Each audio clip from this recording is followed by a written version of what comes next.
Hello guys, ang iluluto naman po natin ngayon ay ang dilaw na kanin. Madali lang itong iluto at masarap pa.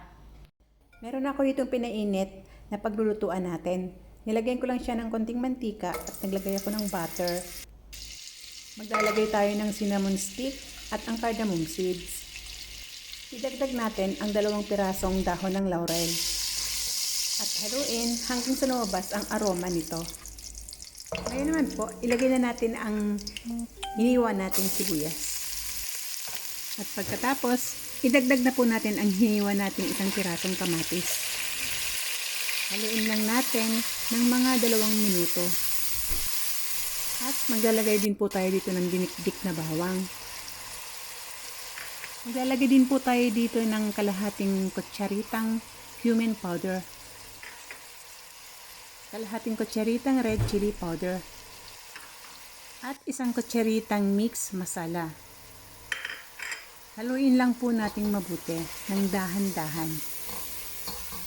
Ngayon po ilalagay na natin dito ang binabad kong bigas. Ang gagamitin po natin dito ay ang basmati rice.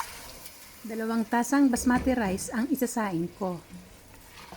Ang 1 tasang basmati rice po ay ang katumbas na tubig nito ay 1 kalahating tasang tubig. Ngayon po magdadagdag tayo dito ng 1 kutsaritang turmeric powder. Yan yung pangpakulay at nagpapadilaw sa kanin.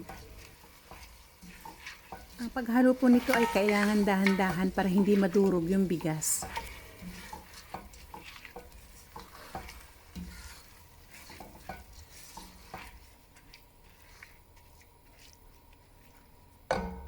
At kapag nahalo na natin ito, tatakpan lang po natin ito ng mga 5 minuto sa mahinang apoy.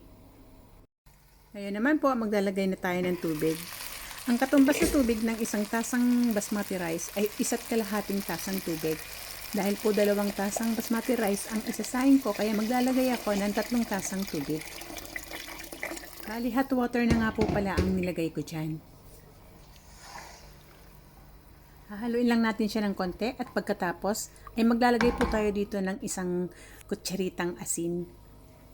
Yan po yung pampalasa. Hahaluin lang natin siya ng dahan-dahan at pagkatapos ay tatakpan na natin at antayin na natin hanggang sa maluto. At ayan na nga po, luto na po yan. Kailangan na lang natin siyang iinin ng konti. At dahil luto na po siya, pwede na natin siyang isalin sa isang malinis na lalagyan.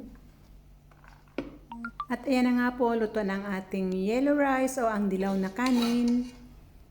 Ready to eat and ready to serve. Salamat po sa panonood. Bye! See you in my next vlog.